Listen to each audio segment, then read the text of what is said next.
Welcome and thank you for joining us this evening. I'm Kathleen Rourke from Candlewick Press, and I'm delighted to have the honor of introducing the 4th episode in the Black Creator series, Bringing Books to Your Classroom Community, a collaboration between the Teachers College Reading and Writing Project and Candlewick Press. Each month, we will be featuring a Black author or illustrator in conversation with Sonja Cherry-Paul, Director of Diversity and Equity at Teachers College Reading and Writing Project. Tonight, we welcome Fredrick Joseph, an award-winning marketing professional, media representation advocate, and writer who was recently selected for the Forbes 30 Under 30 list.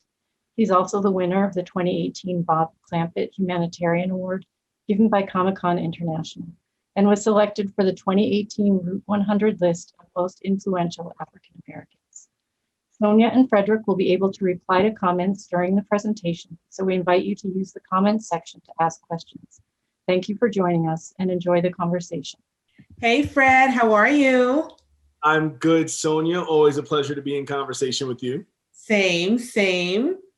So let's jump in and talk about your New York Times best-selling book, The Black Friend. I'm just going to share my screen really quickly so everyone can see. And Fred, you've titled this book, The Black Friend on Being a Better White Person. So there's an explicit implication here, right, about who this book is for. But is there an implicit invitation as well? Who exactly is The Black Friend for? You know, it's interesting because obviously based on the subtitle, one could assume that the book is solely for white people. But, you know, what I've heard from many and what my hope was, and I actually say this pretty explicitly in the beginning of the book, there's also an invitation there for non-white people to feel seen, right? And I said to someone recently, my goal in making this book was to also protect young non-white people, because a lot of the experiences in this book that I talk about, my own personal experiences, and then some experiences some of the people I speak with talk about, they're happening every single day to young people, and some of them just don't know how to articulate what's going on, right? You know, people will read about when I was, in elementary school dealing with racism. Well, how does the 9-year-old speak up about racism when it's an educator doing it? So, this book is also a direct invitation for young non-white people and non-white people generally. Yeah, I agree with you. I do believe that this book is really for everyone. It is for white young folks to read. It is definitely for non-white folks to read so that, as you said, they feel seen and validated. I know I sure did as I read that book. And I've also been saying that it's for all educators to read, regardless of grade level. I believe all educators should read your book. It's essential learning for them. And, in the preface of your book, you write to your little brother and you say, I just want to read this little part here. You said, it won't be long before the stress of being Black in this world finds you. And, when you started talking about it's for people of color also to feel seen and validated, it made me think about that part in the book. And I just wanted to ask you, when's the first time that you really understood that something about race really matters and that something about being Black meant having a very different experience in the world? Do you have a moment in your young life where you remember that? Yeah, I think the specific moment that I understood the impact of race and just like oppression in that way on me as a person and a young person was when Amadou Diallo, when that entire situation happened. My mother introduced me to the story of Emmett Till at that time, and I was probably 11 years old, maybe younger, when I first learned of Emmett Till and when Amadou Diallo happened, and I had to be introduced not only to the simple ways or the non-overt ways in which racism manifests in our society, but the direct mortal danger that I was in every time I left the house and currently leave the house as a non-white person. Yeah. I'm thinking about for myself, you say you were about 11 when this happened. Yeah, I'm thinking about, I think I was 4 or 5, Fred, when I started to recognize that something about being Black seemed to really mean that I was going to have a very different experience, because I was noticing commercials on television, and I was noticing the shampoo commercials and how they were always white women with long straight hair and never anybody with kinky, hair like me. And I, of course, didn't have the language for it at the time, but I knew something about, something about those commercials was revealing for me in a way that, I felt like I was being told that I didn't really matter. So your book obviously talks about all of the subtle and overt ways, from, Amadou Diallo to, Emmett Till to, shampoo commercials, right? The overt and nuanced ways as well that racism exists. But you also help young people understand what it means to be anti-racist. And I thought maybe we could talk a little bit about teachers. How can they become truly anti-racist? And one thing I always say to educators is this need to do the personal work that they'll need to do in order to advance the work of anti-racism. There's a way in which I think sometimes some educators feel like they can just show up in their classrooms and be one person, but in their personal lives, they want to maintain things exactly the way they are. What's some of the work all educators can do personally in order to show up in ways that are truly anti-racist professionally? I think that for me, number one, before I'm going to answer that, but I think, it's important to realize that anti-racism is a 365, 24/7 job, right? Like, even I as a Black person, I just mentioned that at 11 years old when I first started kind of having a deep understanding of race. But that's part of that is because my community had no idea because we were so entrenched in it, right? That being said, I think that the personal work is first, honestly, accountability. Right. I think that what I've seen, especially since June with the protests for George Floyd and Breonna Taylor, are a lot of whataboutisms. A lot of people are focused on what isn't them as opposed to what could be them. A lot of people have read my book also, and I've got message people thanking me because they're not real. They're realizing because of the book, you know what? I didn't even understand that I was perpetuating and perpetrating racism against my own students for years and just assuming that the Black kid in my class was on the basketball team, right? Things like that. So I think that's the first thing is accountability. The second thing is really having a clear understanding that this is work. This isn't a moment. Right. This is not a moment. This isn't like you said, oh, I go into the classroom and I teach stamped, or I teach the Black friend, and then I go home and my uncle is a overt white supremacist. Right.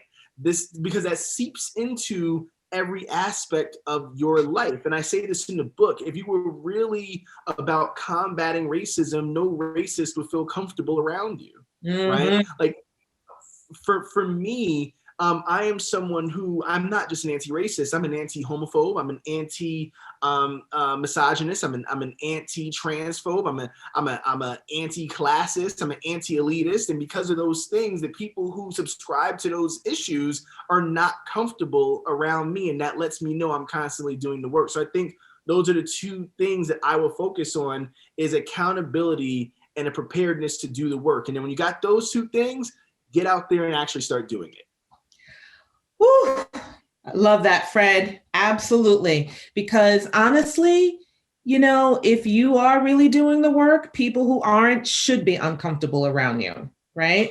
Sometimes people will say things to me like, "Oh, Sonja, this person said this thing, this educator said that thing to me," and I listen to them, and then I say to them, I want you to just deeply consider this. What is it about you that made that person think they could say that to you?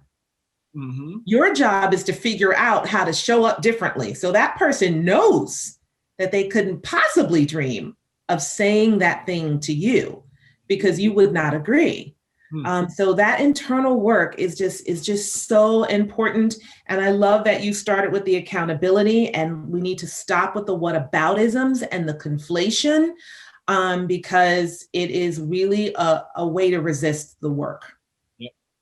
So Fred, in the book, you write about neighborhoods that I live in now and have worked near. And so it was such a personal read for me, particularly as an educator who worked in a predominantly white, affluent school district. Mm-hmm. And one thing in particular that was difficult to navigate for me in that space, and I know it's difficult for other BIPOC educators as well, is white colleagues' exasperation, wanting to know, when will it be enough? And you started to touch upon this, but I want us to push a little further. You write, I believe it's in the introduction in your text, you write, "All wise people know that no one knows everything. If you feel you don't need to read this book because you're already a decent white person, there's a good chance you're not as decent as you think." And I remember being asked by a board member in the district where I taught, Sonja, if we focus on anti-racism as a district, how much time do you think we'll need? 1 year, 2 years, 3 years? And for educators, parents, caregivers, board members, Fred, looking to quantify the work of equity, particularly in predominantly white schools and districts, what can they learn from the Black friend about how much and how long teachers, schools, and districts need to focus on this? I think the Black friend, one of the things that makes it special is that it talks about nuances that are so deep and ingrained in our society that you won't be asking yourself the question of how long when you're finished, right? Because you can't say how long when you realize that you have a systemic issue in the very ways in which you are not just teaching children, but assessing children and being critical of children, right? You can't say how much when you realize that even in the language that you've had with your own romantic partners or your own best friends, you have been subtly and overtly racist, right? So I think that the Black friend touches on things that are not just historical in context, because I think that looking at just the history of white supremacy in our country would allow one to think, you know what, if we move past this, and we use a certain amount of time,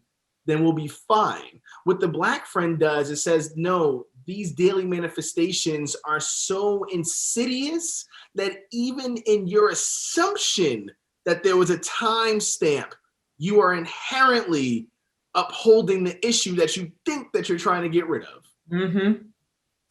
Absolutely. And another part of your book that I think really brings that to light, I mean, you do it all throughout, but in this part of the book, you write, let's face it, Black people and people of color are taught in school, in the media, and in everyday interactions to be empathetic and understanding of white people and their history.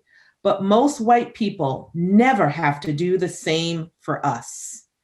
And because of the longevity and the magnitude of that in this country, as you said, there's no timestamp. This is ongoing, continuous work. And speaking of ongoing and continuous work, Fred, it's Black History Month.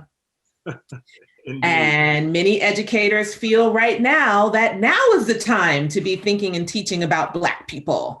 And so we know that's an issue. And then there's this tendency to do it in, using these canned and oversimplified narratives, not to, as you write, really teach about Black people and our histories, which of course requires educators to know about Black history themselves.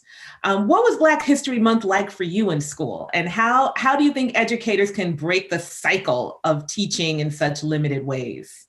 Black History Month for me in school was, looking back, it was extremely problematic, right? It was whatever type of history made my white educators feel good, for 28 days. It had nothing to do with supporting me or my fellow Black students or helping move systemic change along, right? I think one thing in particular stands out. When I got to college, is when I first truly learned about, the late Reverend Dr. King, and it was interesting because the juxtaposition I remember in class, and I'll never forget this. I want to write about it one day. But my professor asked, "Who knows quotes by Dr. King?" And everybody got up. "Oh, love and this and that, third." And he said, "Well, what about the critiques of capitalism? What about the critiques of certain other forms of discrimination in this country?" He's like, "Well, what about the fact that he was a socialist and nature?" And then I was like, "What?" I remember responding. I said, "What do you mean? That wasn't Dr. King. That sounds like Malcolm X, right?" And then he's like, he said, "Young brother, we have so much work to do." Yeah. Right. And that's because of Black History Month, really, because all I knew in Black history was books that my family left around or what was through a white gaze in school. All that to say that. Yeah. Yeah. I love that you bring Dr. King up as the example because, Fred, I don't know if you know, I do a yearly Twitter rant right before his birthday about the way folks like to handle the "I Have a Dream" speech. They like to handle that speech as if there are not 2.5 pages before it, where he is breaking down the social, economic, and political conditions for Black folks in the United States. Teachers want to just teach the dream part. And, one of the things I always call for is to really get to know Dr. King and his work. He was radical and he was strategic. And I think you're right that folks who are teaching Black history in these oversimplified ways, they're teaching it because it makes them feel comfortable. Yeah. And that has everything to do with whiteness. So let's get into a little bit of whiteness, Fred. After the murder of George Floyd, we saw this momentum on the part of white people like we've really not seen. But what I'm noticing is a willingness to talk about Black oppression, but not whiteness and white supremacy. And we know that folks are not teaching about racism if they are unwilling to talk about whiteness. So can you talk about why that's important and how do you help young people in your book understand and confront whiteness? Well, I think this goes back to accountability, right? Accountability for me is one of the most important concepts that should be discussed during this renaissance or this movement for Black lives, if you would, because it directly speaks to whiteness versus just speaking to, it's like, okay, Black people have been oppressed. Black people suffer from systemic oppression. Well, you have to look at who are the oppressors, right? Like throughout the history of not only this country, but globally, this is just being honest, whiteness has been violent, right? You look at the violence perpetrated against, Indigenous people in this country. You look at the violence perpetrated against Indigenous people in Canada. You look at the violence perpetrated against people in South America, Central America, so on and so forth.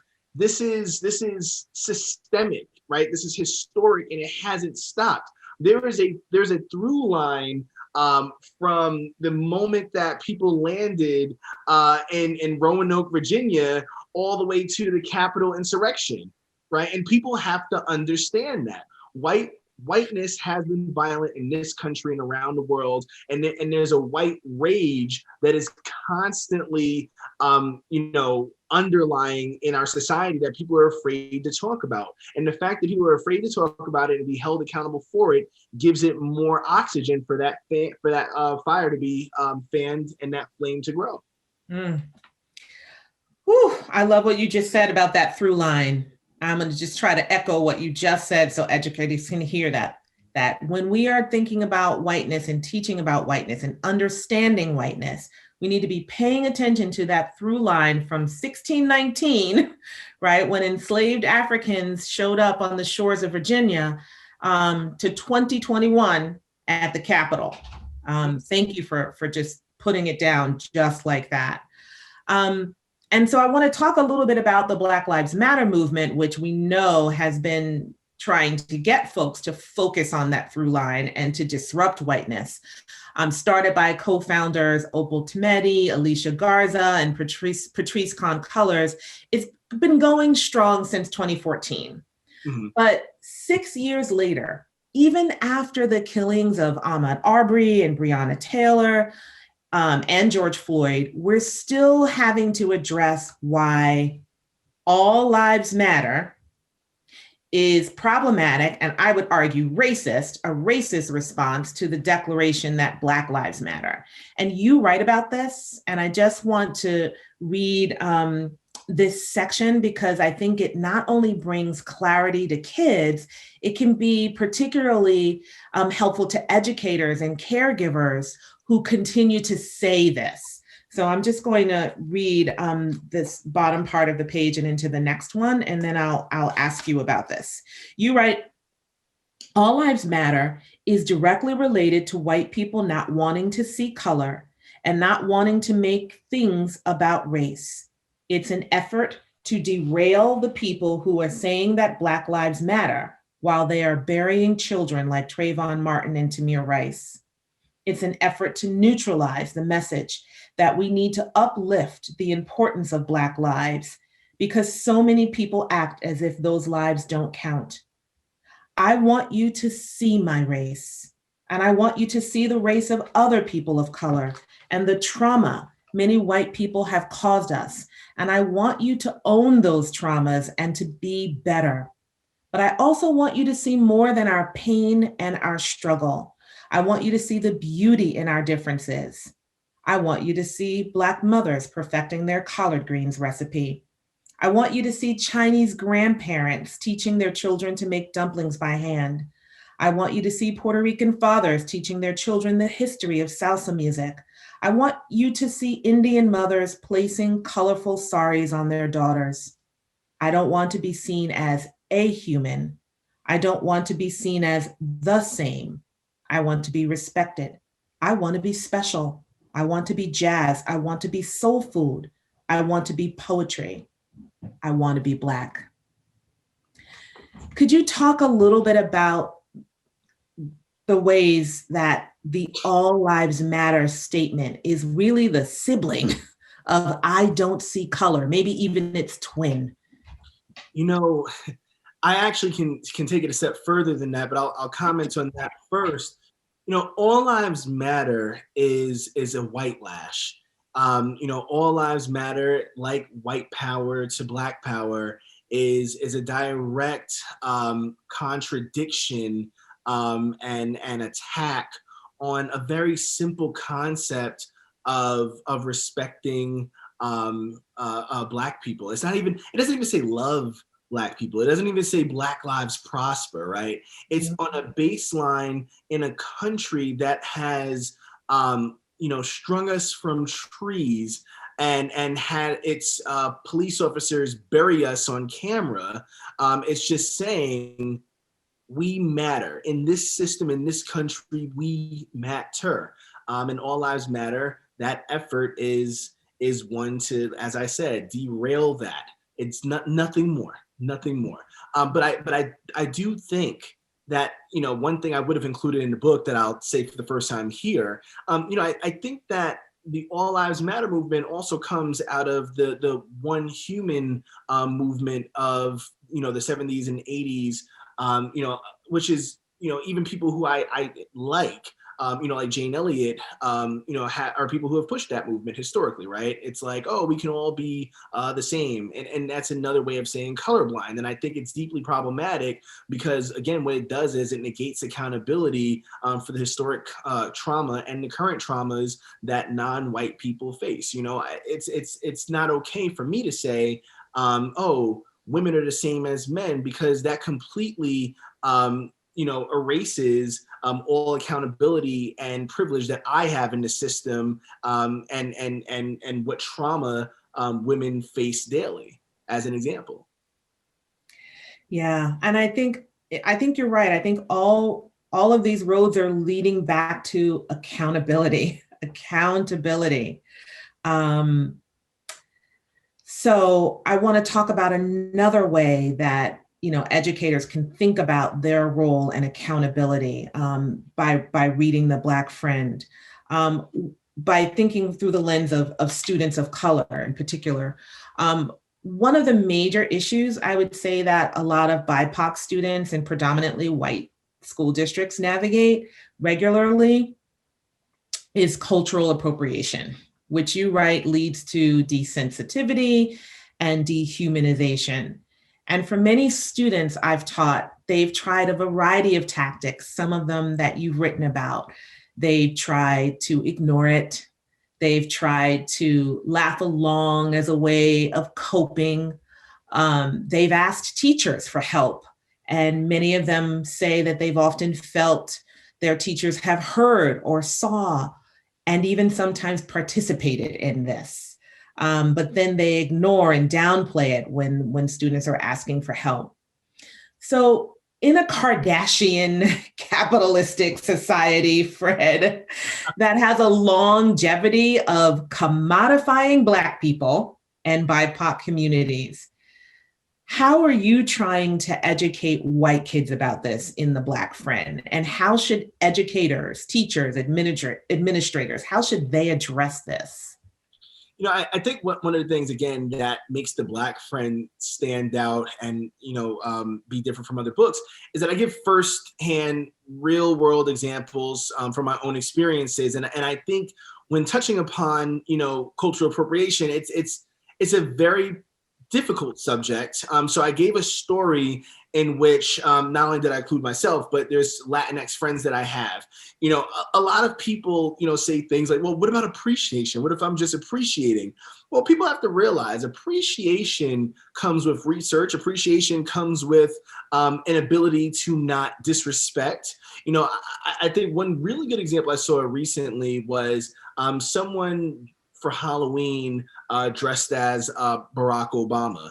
And no, they actually did it well though. It was, yeah, they dressed as they dressed as Barack Obama, and they put on a suit of a very similar suit to like what he would wear, is like presidential blue and things like that. And they put on a hope sticker, and he just kind of made his voice like, oh, Michelle, and this, as opposed to putting on blackface, right? And I highlight that because that is the direction that I want people to go. That's appreciation. You're appreciating the man as opposed to disrespecting his blackness, right? The same thing with hair. Hair is a huge one. When I say to people, okay, do you know the history of cornrows in this country? Right? Do you know why a lot of people who were enslaved wore their hair in cornrows? And do you know what they hid in those cornrows because they had to feed their families or themselves? And they're like, no, I have no idea what you're talking about. I'm like, so before you even could understand why you're wearing this, you need to understand why you shouldn't be wearing this, right? So I throughout the book, I tried to do a good job of not just kind of wagging my finger or waving my finger at people saying, don't do this, don't do that, but really give good examples as to why and the context for what I was talking about.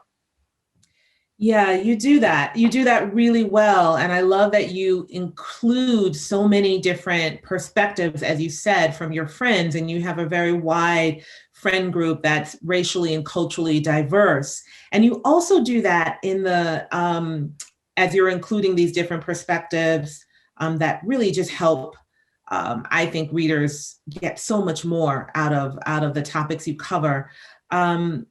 you also include some powerhouse voices as well, like Angie Thomas and Jamel Hill. And I'm wondering if you could just talk about the structure of this book. Was it intentional from the start, or as you were writing, did you think, you know what, I should probably talk to some other folks about this? What made you bring all these voices in? No, it was always intentional. The book actually stemmed from a moment that took place that was deeply racist, and then a tweet that I put out saying that I didn't know how I was going to structure the book, but I knew that I wanted, various voices, because I think that when people are talking about, racism, homophobia, transphobia, so on and so forth, people have to understand there's intersectionality to everything. As I'm a cisgender, heterosexual Black man, and I have my specific experiences within racism and white supremacy. So I think that it's important, especially for young people, to see the intersectionality and the interwoven connection through the struggle against oppression in that way, right? So, one example, when I spoke to Angie, Angie had already, released On the Come Up and Hate You Give. I didn't have a book out yet. So her perspective as a Black author was very interesting, because she wrote about Blackface in literature, right? Like, that's what we discussed. And I thought it was so profound, because a lot of people had read her book and you're like, oh, I'm connecting the dots, right? And then just outside of that, she's a Black woman. I'm not a Black woman. The same thing goes for Syra Rao, who is a Southeast Asian woman, or Rabia Chowdhury, or April Rain. I especially wanted women throughout the book, because I'm already a man, right?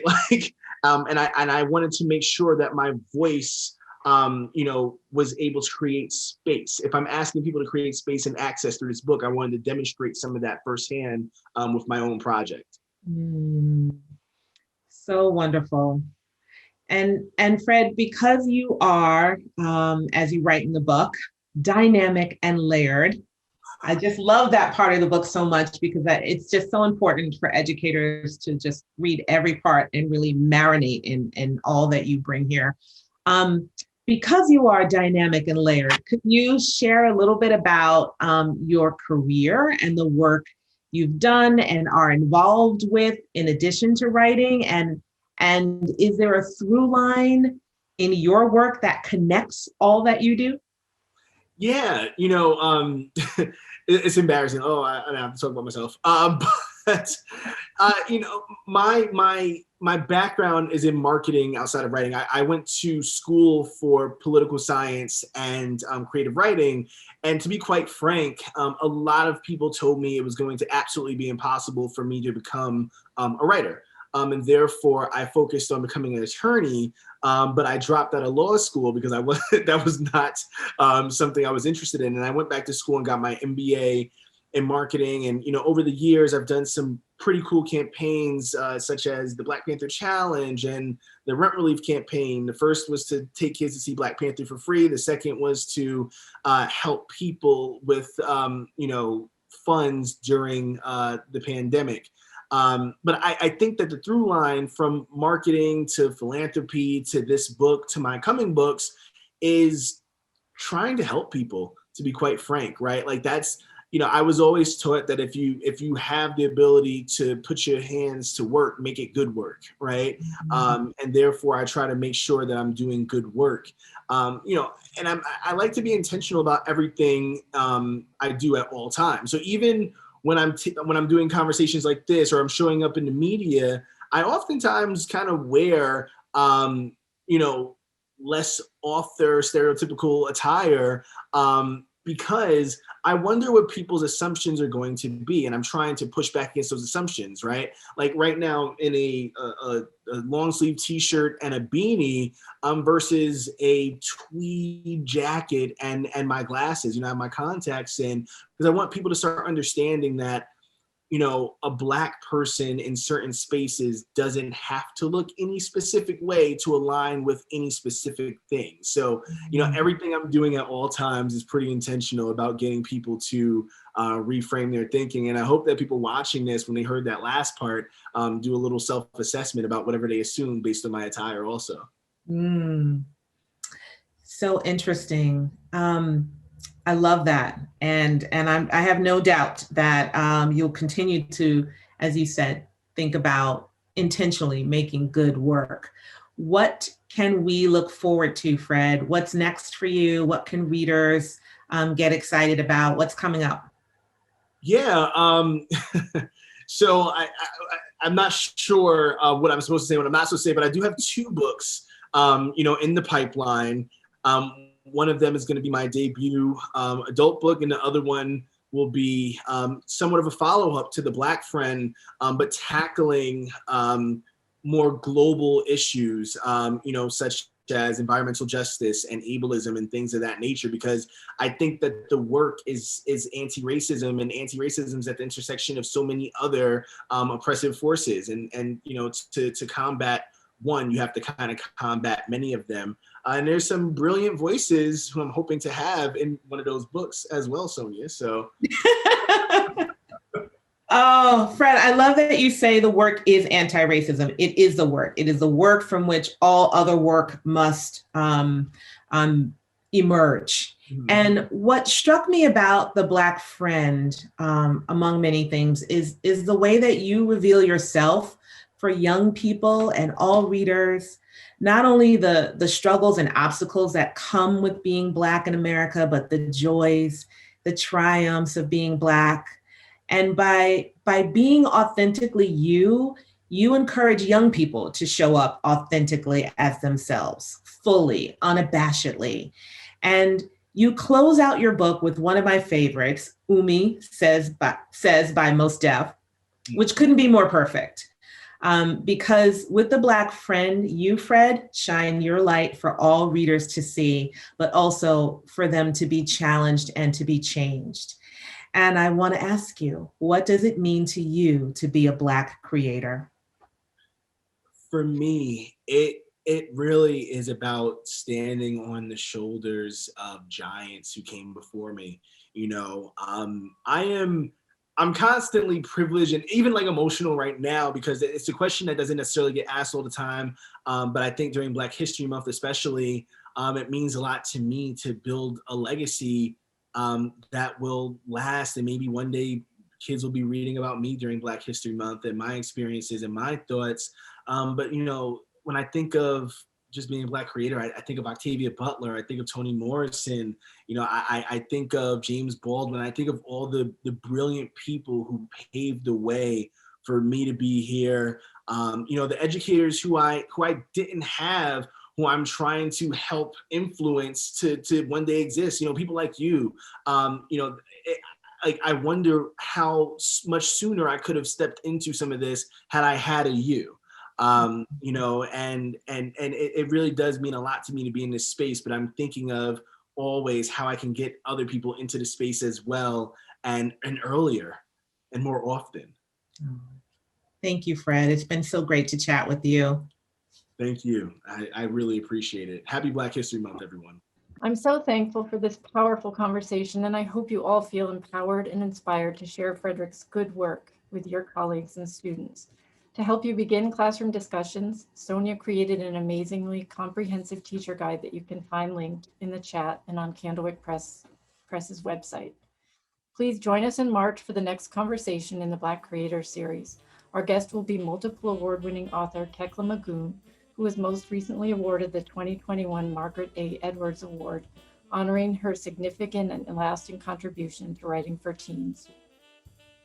For a full schedule of conversations and links to an accompanying podcast, please visit blackcreatorseries.candlewick.com and check the Teachers College Reading and Writing Project's Facebook page for past episodes. Thank you again for joining the conversation.